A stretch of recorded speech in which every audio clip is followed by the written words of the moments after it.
رہے سلامت سنی دعوت اسلام میرے خواجہ جائے سلامت وصدق رسوله النبي الامین المختار الکریم الرؤوف الرحیم۔ انتہائی احترام و عقیدت کے ساتھ حضور سید المرسلین خاتم الانبیاء شفیع المذنبین رحمت للعالمین صلی اللہ تعالی علیہ وآلہ واصحابہ وبارک وسلم کی بارگاہ میں اپنی غلامی کا ثبوت دیں اور جس طریقے سے میں پڑھ رہا ہوں میرے ساتھ مل کر باادب بآواز بلند نذران محبت پیش کریں۔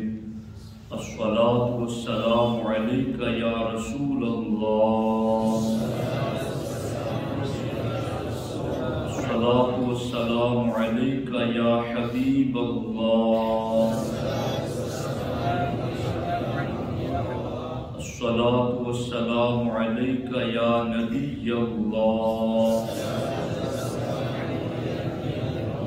وعلی آلک واصحابک یا نور اللہ صلی اللہ تعالی علیہ وسلم۔ دوستان محترم، کوچبل کی سرزمین پر بعد نماز مغرب میں اور آپ سنی اجتماع میں شریک ہیں۔ اللہ رب العزت میری آپ کی سب کی حاضری اپنے دربار میں قبول فرمائے۔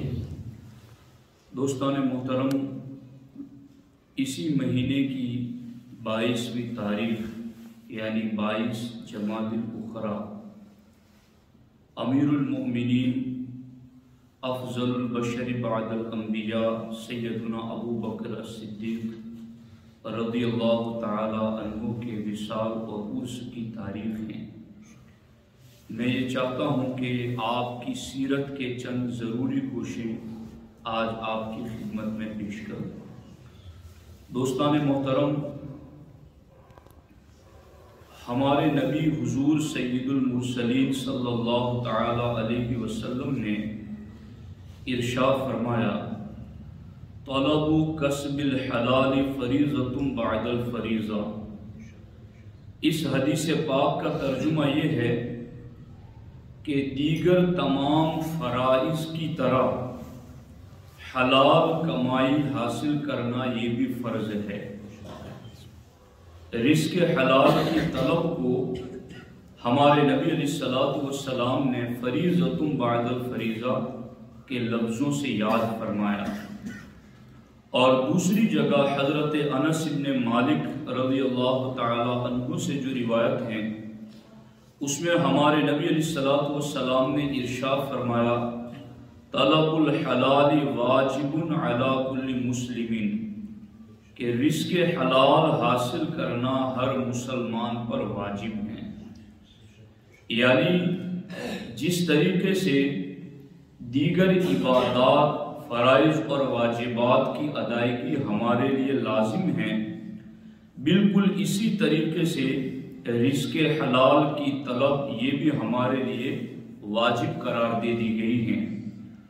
اور صرف اس کا وجوب اور اس کی فرضیت ہی کا ذکر نہیں ہے، بلکہ اللہ کے رسول صلی اللہ علیہ وسلم نے یہاں تک فرمایا، العبادۃ عشرۃ اجزاء تسعۃ منہا فی طلب الحلال۔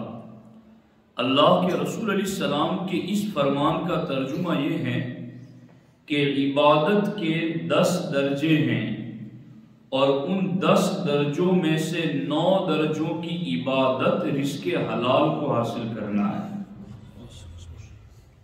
یعنی آپ نے محسوس نہیں کیا اس کو کہ عبادت کے 10 درجے ہیں، 10 پارٹس ہیں، اور ہمارے نبی علیہ السلام فرماتے ہیں ان 10 میں سے 9 درجوں کی عبادت صرف رزق حلال حاصل کرنا ہی ہے۔ یعنی رزق حلال حاصل کرنا یہ عبادت کے 10 درجوں میں سے 9 درجوں کے برابر ہے۔ یہ کتنی اہم چیز ہے، میں اس پر غور کرتا رہا کہ آخر عبادت کے 10 درجوں میں سے 9 درجے رزق حلال کی طلب میں کیوں کہے گئے؟ تو مجھے اس پر ایک روشنی یوں ملی کہ حضور صدر الشریعہ بدر الطریقہ علامہ امجد علی اعظمی علیہ الرحمہ بار شریعت میں اس چیز کی حکمت لکھتے ہیں کہ بعض جانوروں کو اسلام میں حرام کیوں قرار دیا گیا کہ آپ ان کا گوشت نہیں کھا سکتے۔ چیتا ہے، شیر ہے، کتا ہے، لومڑی ہے، خنزیر ہے، ان کا گوشت حرام ہے کھانا۔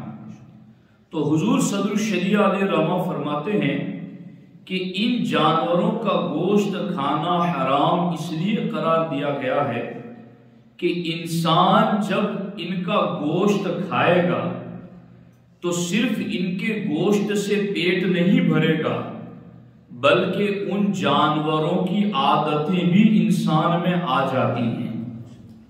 تو کہیں ایسا نہ ہو کہ شیر چیتے کا گوشت کھاتے کھاتے انسان بھی ظالم بھیڑیا بن جائے، کہیں ایسا نہ ہو کہ کتے کا گوشت کھاتے کھاتے انسان بھی حریص اور لالچی بن جائے، کہیں ایسا نہ ہو کہ خنزیر کا گوشت کھاتے کھاتے انسان بھی ہوس پرست اور جنس پرست بن جائے۔ تو ان ساری چیزوں کا گوشت کھانے سے اس لیے منع کیا گیا ہے تاکہ گوشت کے ساتھ ساتھ ان جانوروں کی بری عادتیں انسانوں میں نہ آ جائیں۔ اب بات سمجھ میں ہمیں یہاں آئی کہ عبادت کے 10 درجوں میں سے 9 درجوں کی عبادت اسلام نے طلب حلال کو اس لیے قرار دیا ہے کہ اگر تم حرام لقمہ کھاؤ گے تو تمہاری سوچ گندی ہو جائے گی، تمہاری فکر گندی ہو جائے گی، تمہارا دل گندا ہو جائے گا، تمہاری نگاہیں بے حیائی کی طرف جائے گی، تمہاری زبان گالیاں اور بے حیائیاں بکیں گی، تمہارے ہاتھ پاؤں زنا کی طرف بڑھیں گے۔ تو اسلام نے چونکہ ستھری غذا پاکیزہ سوچ پیدا کرتی ہے، ستھری چیز انسان کو ستھرا بنا دیتی ہے، تو چونکہ غذا صرف پیٹ نہیں بھرتی بلکہ غذا کا اثر پورے جسم پر مرتب ہوتا ہے، تو اسلام میں ہمارے نبی علیہ السلام نے فرمایا کہ عبادت کے 10 حصوں میں سے 9 حصوں کی عبادت صرف رزق حلال طلب کرنا ہے، کیونکہ تم رزق حلال طلب کرو گے تو یہ رزق حلال تمہیں گناہوں سے دور اور نیکیوں کے قریب کر دے گا۔ اس لیے اس کو 9 درجے کے برابر عبادت قرار دی گئی۔ اب توجہ سے سننا، اس لیے رزق حلال کی طرف فرائض کی طرف فریضہ ہے، اس لیے رزق حلال کی طرف دیگر واجبات کی طرح واجب اور لازم ہے۔ اور جس طرح سے رزق حلال کے لیے یہ کہا گیا کہ 10 درجوں کی عبادت میں سے 9 درجے کی عبادت رزق حلال طلب کرنا ہے، ہمارے نبی علیہ السلام نے یہ بھی ارشاد فرمایا تسعۃ اعشار الرزق فی التجارت، سرکار فرماتے ہیں رزق کے 10 حصوں میں سے اکیلے 9 حصے اللہ نے تجارت کر رکھے ہیں۔ نہیں سمجھ پائیں گا، یعنی عبادت کے 10 حصوں میں سے 9 حصے کی حلال کی طرف، اور رزق حلال کی طلب کے بہت سارے راستے، دکان کر لی، نوکری کر لی، کسی کی مزدوری کر لی۔ تو ہمارے نبی علیہ السلام نے ہمیں اس بات پر ابھارا کہ تمہارے لیے رزق حاصل کرنا دیگر فرائض کی طرح فریضہ، دیگر واجبات کی طرح واجب ہے، اور جس طریقے سے عبادت کے 9 حصوں میں سے 10 حصوں میں سے 9 حصے کی عبادت رزق حلال کو طلب کرنا ہے، جب اس رزق حلال کو طلب میں تم نکلو گے تو اللہ رب العزت نے تمہارے لیے رزق کے 10 حصوں کی برکت میں سے 9 حصوں کی برکت اللہ نے تمہارے لیے صرف تجارت کر رکھی ہے۔ یعنی سرکار نے یہاں ہمیں اس بات پر ابھارا اور مائل کیا کہ تم صرف نوکری اور مزدوری میں نہ رہنا، تم کوئی چھوٹی موٹی ہی صحیح مگر تجارت کرنا، تم چھوٹا موٹا ہی صحیح مگر کاروبار کرنا، اور میں آپ کو اس پر یہ بات خاص طور پر بتا رہا ہوں، سرکار اعلیٰ حضرت نے آج سے 100 سال پہلے یہ رسالہ لکھا، تدبیر فلاح و اصلاح و نجات۔ اعلیٰ حضرت سے اس رسالے میں 7-8 صفحے کا رسالہ ہے، اور میں سمجھتا ہوں کہ ہر عالم کو پڑھنا چاہیے۔ اور الحاج شبیر پٹیل صاحب مجھے بتا رہے تھے کہ اس کا ہم نے گجراتی بھی کیا ہے، تو گجراتی زبان جاننے والوں کو گجراتی میں بھی پڑھنا چاہیے۔ اعلیٰ حضرت کی بارگاہ میں وہ جو سوال ہوا ہے نا، سیم ان حالات میں سوال ہوا ہے جیسے حالات آج ہندوستان کے۔ اس سوال میں سارے حالات جو بتائے گئے کہ حضرت یہاں ایسے حالات ہیں، یہاں ایسے حالات ہیں، یہ وہ ہو رہا ہے، تو مسلمانوں کو کیا کرنا چاہیے؟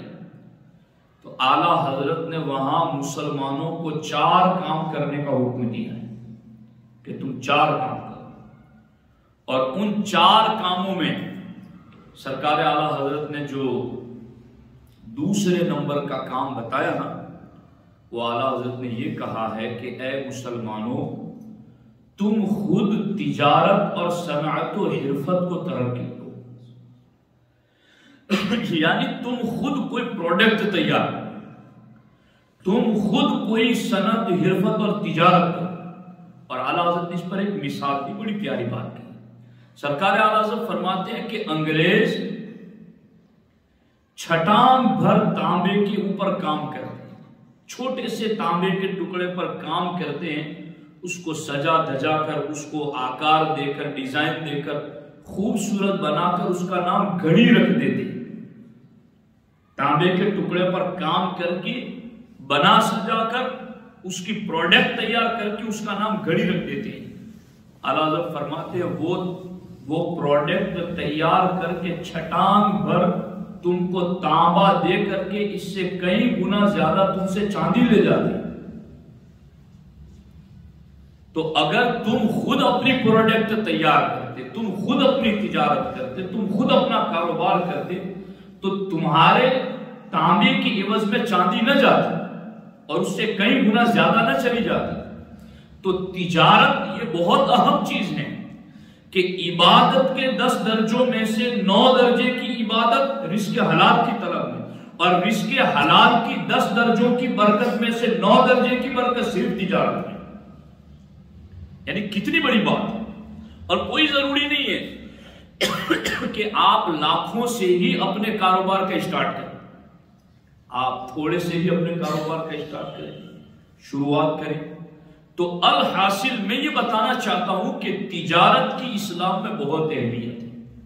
اب میں آپ کو ایک ایسا تاجر اسلام کا بتانا چاہتا ہوں، چونکہ پھر تجارت کی لائن میں بھی کئی لوگ ہیں اور کئی لوگ آئیں گے، مگر جب وہ تجارت کی لائن میں آگے بڑھتے ہیں نا، جب بہت زیادہ کما لیتے ہیں، بہت زیادہ آگے بڑھ جاتے ہیں، تو پھر وہ دین پر عمل کرنا اپنے لیے دشوار سمجھتے ہیں۔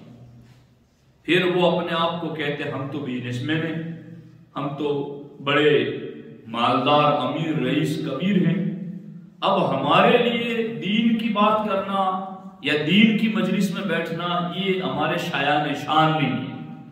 تو میں آپ کو آج ایک ایسے تاجر کی داستان سناؤں جو ایک طرف تاجر بھی ہے، دوسری طرف امیر المومنین بھی ہے۔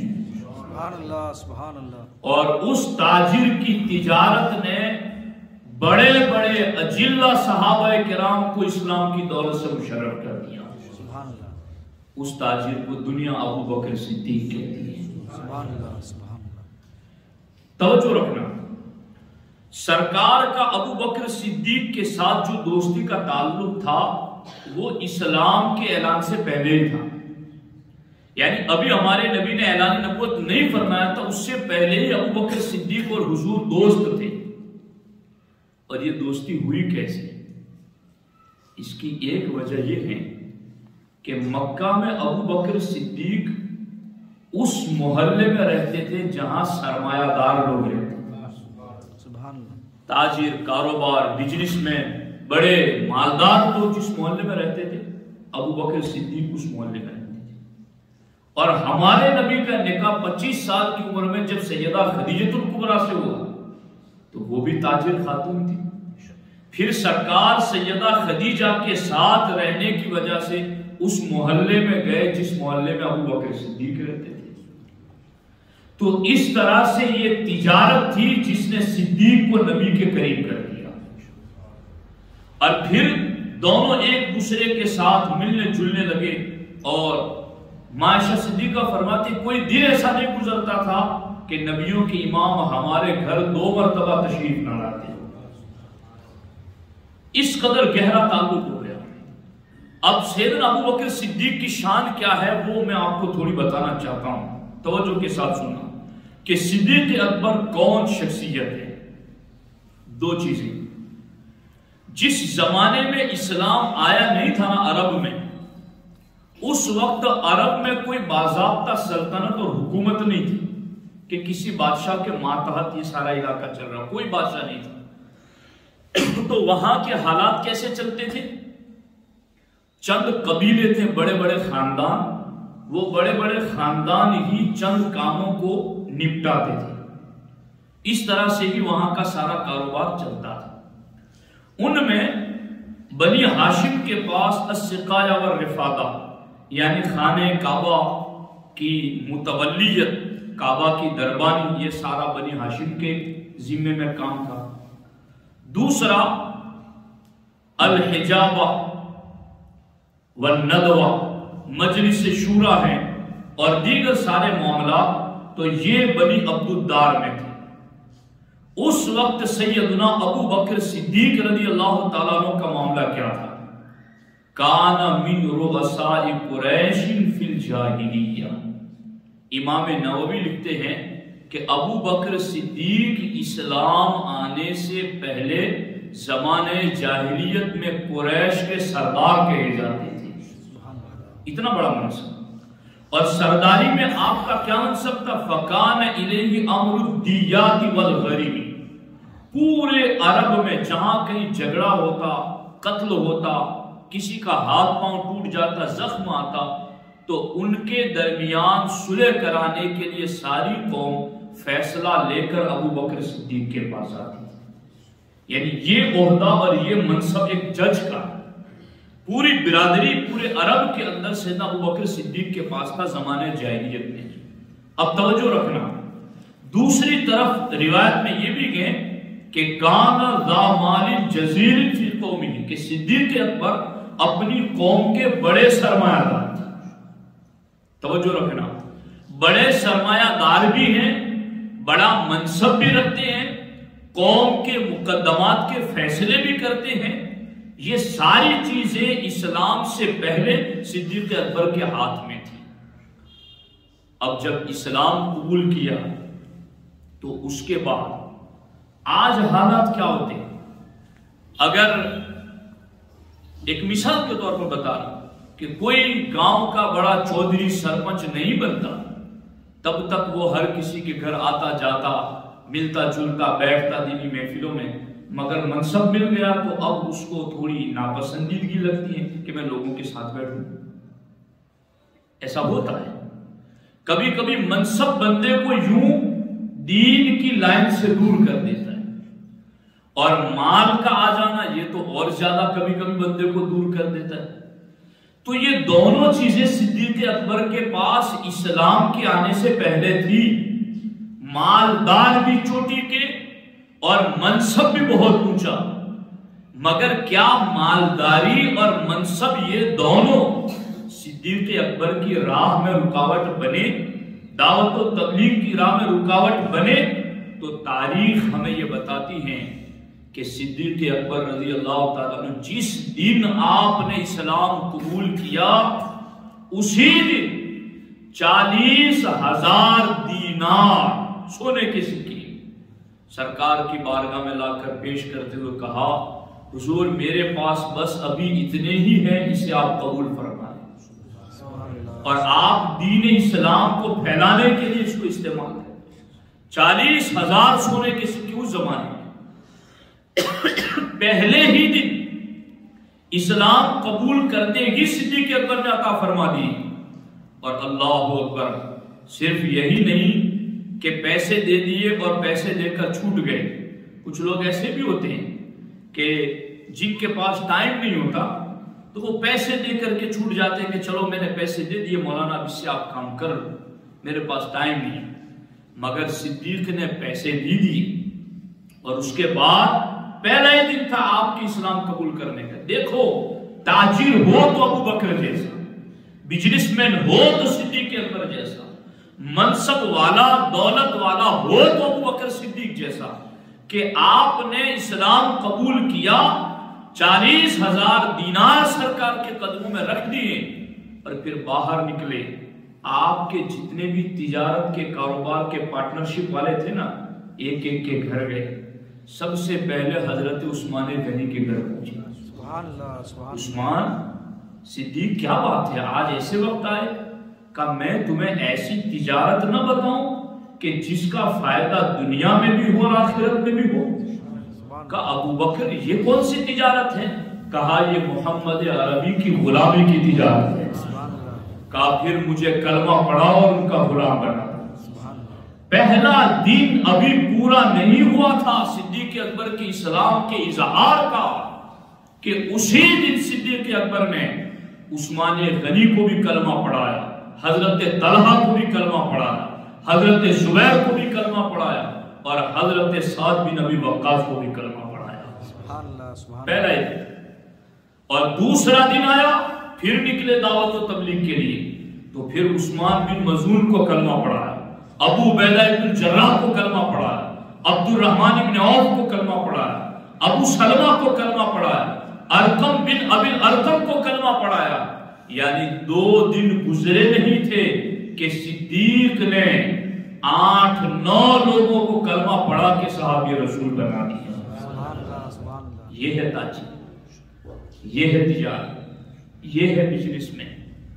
آج کا اگر کوئی بزنس مین ہے مسلمان تو اس کو ابو بکر صدیق سے نصیحت حاصل کرنی چاہیے، ان کی زندگی سے سبق حاصل کرنا چاہیے کہ آپ کتنے ہی بڑے منصب والے ہو، آپ کتنے ہی بڑے مالدار ہو، آپ کتنے ہی بڑے تجارت کرنے والے ہو، مگر دین آپ سے جدا نہیں ہونا چاہیے، دعوت و تبلیغ کا کام آپ سے نہیں چھوٹنا چاہیے۔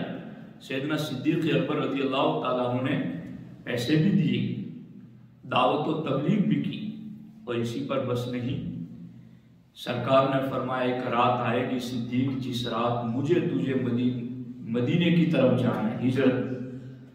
صدیق اکبر فوراً بازار گئے اور 2 اونٹنیاں خرید کر لائے۔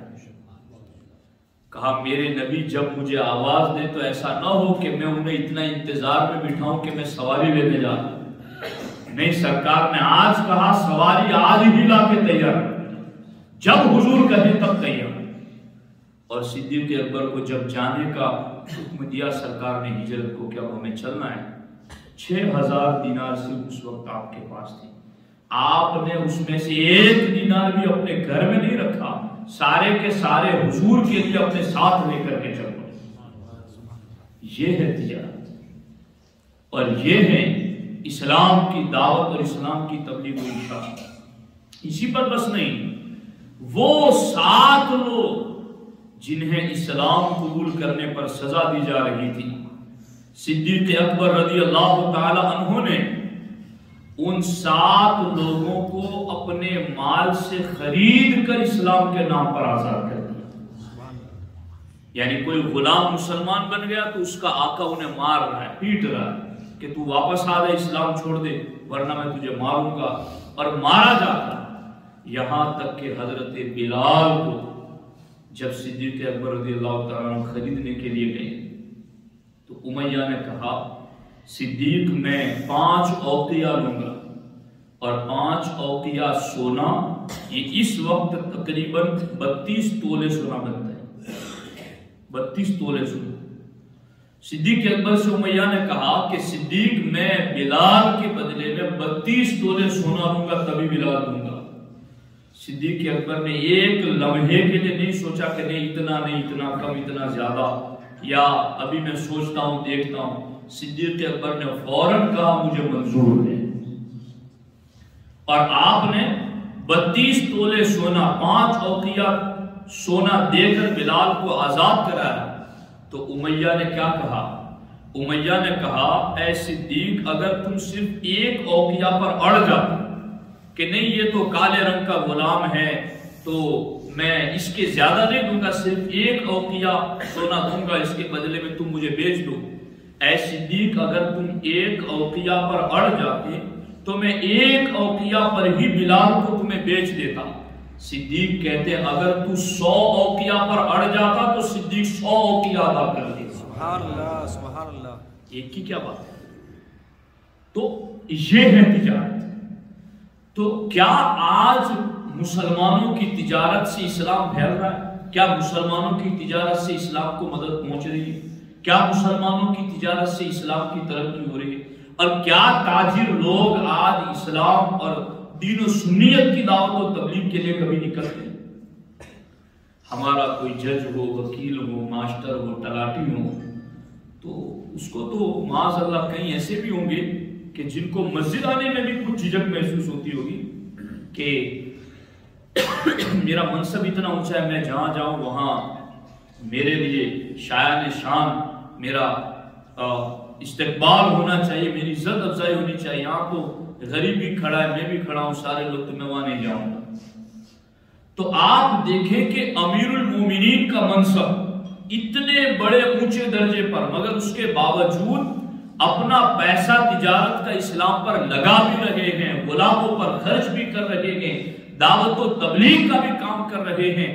یہاں تک کہ آپ اگر محسوس کریں تو اس بات کو محسوس کر لیں کہ یہ جو مسجد نبوی کی زمین ہے اس کو ابو بکر صدیق ہی نے خریدا تھا۔ یہ مسجد نبوی کی زمین جس کو سرکار سیدنا ابو بکر صدیق نے خریدا تھا، اور صدیق اکبر کا اپنا مال تجارت حضور پر قربان کرنے کا جو انداز تھا نا، اور دعوت و تبلیغ کا جو انداز تھا، اس کو بس اس بات کے ذریعے آپ سمجھ لیں کہ ایک شخص نے سیدنا ابو بکر شبلی رضی اللہ تعالیٰ عنہ سے پوچھا کہ حضرت کتنے پر کتنی زکوٰۃ بنتی؟ تو حضرت نے کہا کہ جواب فقہا کے مسلک پر دوں یا فقراء کے مسلک پر دوں؟ جواب فقہا کے مسلک پر دوں یا فقراء کے مسلک پر دوں؟ کا دونوں کے مسلک پر دوں؟ کا فقہا کے مسلک میں 200 پر 2.5%، یہ 40واں حصہ، اور کا فقراء کے مسلک پر، کا فقراء کے مسلک پر یہ کہ جتنا ہے اتنا سب کا سب دے دیا جائے، اور قبول ہو جائے تو شکر ادا کیا جائے۔ کہا یہ جو فقہا کا مسلک ہے یہ تو حدیثوں میں لکھا ہوا ہے، 52 تولہ چاندی 7.5 تولہ سونا، اس کو 200 درہم سے، تو لیکن یہ فقراء والا مسلک کہاں سے آپ نے نکالا؟ کا مائی مذہب از صادق رب العالمین گرفتہ، فرماتے یہ مذہب میں نے ابو بکر صدیق سے سیکھا ہے۔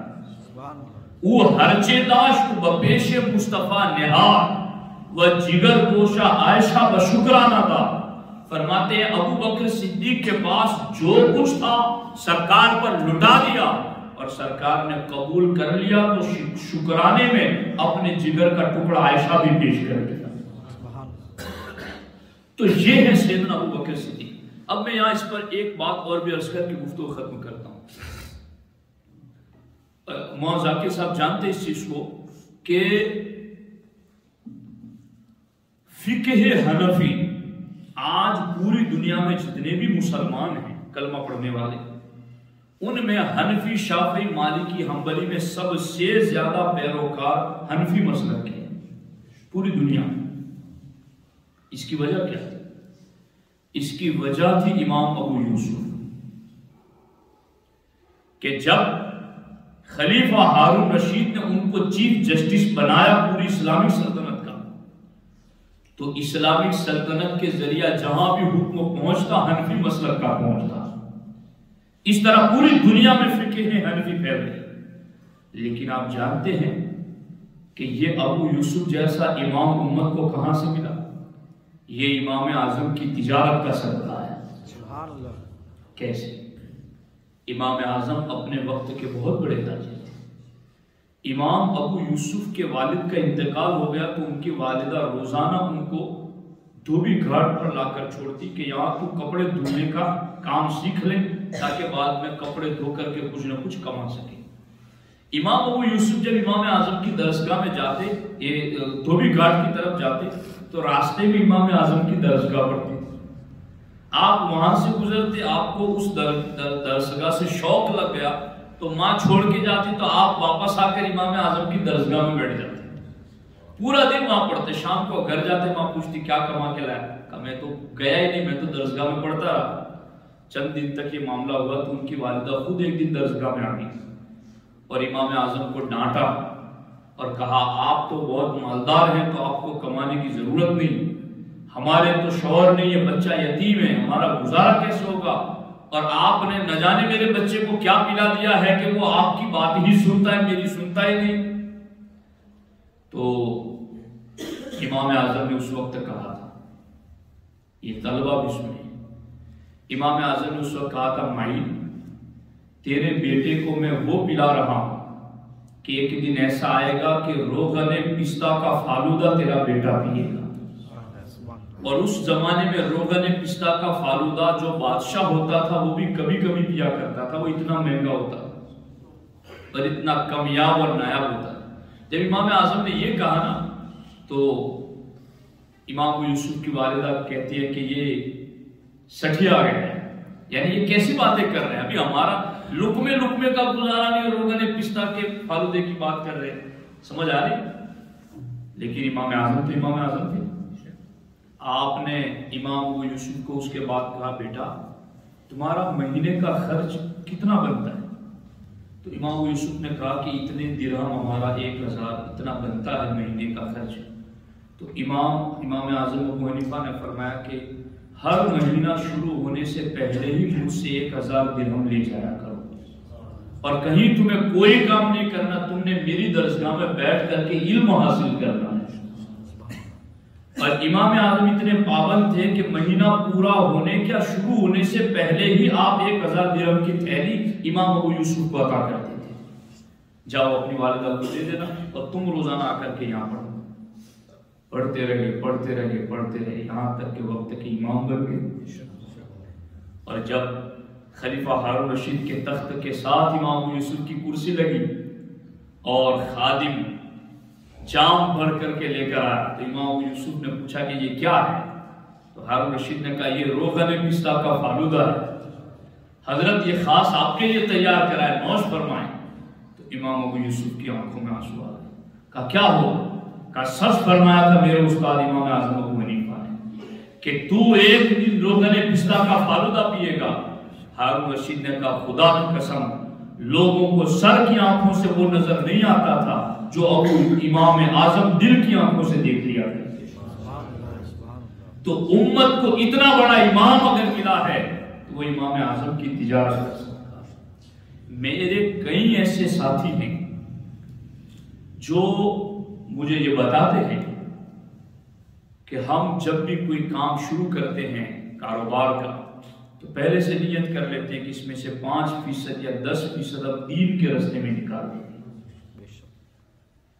تو وہ کہتے ہیں کہ ہمارا تجربہ ہے کہ جب ہم تجارت میں یہ نیت کر کے چلتے ہیں تو اللہ ڈبل برکتیں دے دیتا ہے۔ تو تجارت ایسی کرنی چاہیے، عبادت کے 9 حصے رزق حلال کی طلب میں ہیں اور رزق حلال کی طلب والے برکت والے 10 حصوں میں سے 9 حصے تجارت میں۔ تو تجارت کرنی بھی چاہیے، اور تجارت کیسے کرنی ہے وہ ابو بکر صدیق سے سیکھنی چاہیے۔ پھر ایسا نہ ہو کہ تجارت کرتے کرتے خوب کماؤ اب تمہیں نماز پڑھنے آتے شرم لگتی ہے یا کسی کو دعوت دیتے ہوئے شرم لگتی ہے۔ نہیں، صدیق اکبر سے بڑے تاجر ہم نہیں ہیں، مگر اس کے باوجود آپ اسلام قبول کرتے ہیں تو دعوت و تبلیغ کا کام بھی کرتے ہیں، دین کو بھی پھیلاتے ہیں۔ اس لیے ساتھیوں سیدنا صدیق اکبر کی ایک شان یہ بھی تھی، آپ سے پوچھا گیا کہ آپ کو کیا چیز پسند ہے تو صدیق اکبر کہتے مجھے 3 کام بہت پسند ہیں، ان میں سے ایک کام یہ کہ مال میرا ہو نبی پر خرچ ہوتا ہے، مجھے بہت پسند ہے۔ یہاں تک کہ اللہ کے رسول صلی اللہ علیہ وسلم نے فرمایا ما نفعنی مال احد قط ما نفعنی مال ابی بکر الصدیق، سرکار نے فرمایا مجھے کسی کے مال سے وہ نفع نہیں ہوا جو صدیق کے مال سے نفع ہوا ہے. اور صدیق اکبر کی تجارت اور ان کے مال کا نفع اتنا زیادہ، باضابطہ حدیث میں کہ سرکار دو عالم صلی اللہ علیہ وسلم جس طرح اپنا مال خرچ کرتے نا، سرکار اسی طرح بلا تکلف صدیق کا مال خرچ کرتے. یعنی جیسے مولانا ذاکر صاحب کی جیب میں پیسے ہو اور میں بغیر ان کو پوچھے ان کی جیب سے نکال کر خرچ کرتا اور ان کو ناگواری بھی محسوس نہ ہو، اس سے کروڑ درجہ بلند صدیق اکبر کے مال میں سے ہمارے نبی یوں ہی خرچ کیا کرتے تھے. جب بلال کو آزاد کیا نا صدیق اکبر نے، تو ہمارے آقا کی خدمت میں آ کر کے کہا حضور میں نے بلال کو آزاد کر دیا خرید کر. تو سرکار نے فرمایا کچھ پیسے مجھ سے لے لو اور بلال کی خریدی میں مجھے بھی شریک کر دو. تو صدیق اکبر رو پڑے. ایک تو ہے نا کہ دین کے راستے میں مال دیا اور مال دے کر کے احسان جتایا، یا ایسا انداز اپنایا کہ میں تو ہر سال دیتا ہوں مولانا، اور یہ اس طرح کی کوئی بھی جملہ بولنا، کوئی بھی انداز اختیار کرنا جس انداز سے بھی کبھی اجر ضائع ہو جاتا ہے. صدیق دیتے تو تھے ہر لمحہ، بلکہ حضور ہی کا تھا، مگر جب حضور نے یہ کہا کہ میرا پیسہ لے کر کے مجھے بھی خریداری میں شریک کر لو بلال کے، تو روتے ہوئے کہا حل انا ومالی الا لک یا رسول اللہ صلی اللہ علیہ وسلم. حضور میں کیا اور میرا مال کیا، میں بھی آپ کا اور میرا مال بھی آپ کا ہے، میرا اپنا کچھ نہیں. تو یہ ہے ساتھیوں، تجارت میں آگے بڑھو اور تجارت کے ساتھ ساتھ دین کا کاروبار بھی کرو. قرآن میں امام زین العابدین سے پوچھا گیا کہ مرد کون ہے.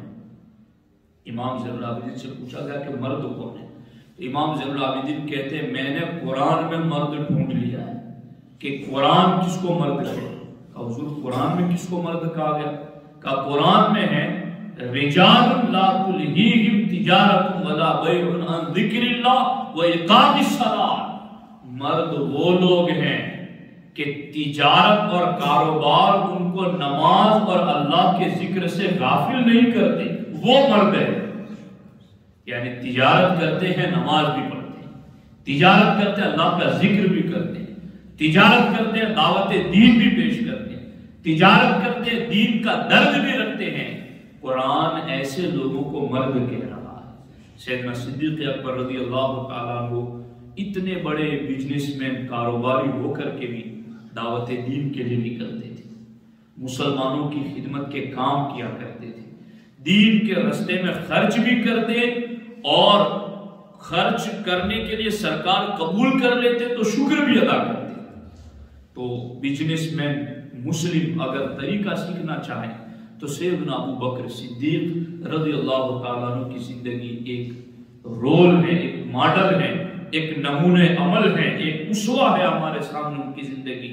ہم ان کو پڑھیں، ان کو جانیں اور ان کے مطابق اپنی زندگی گزارنے کی کوشش کریں.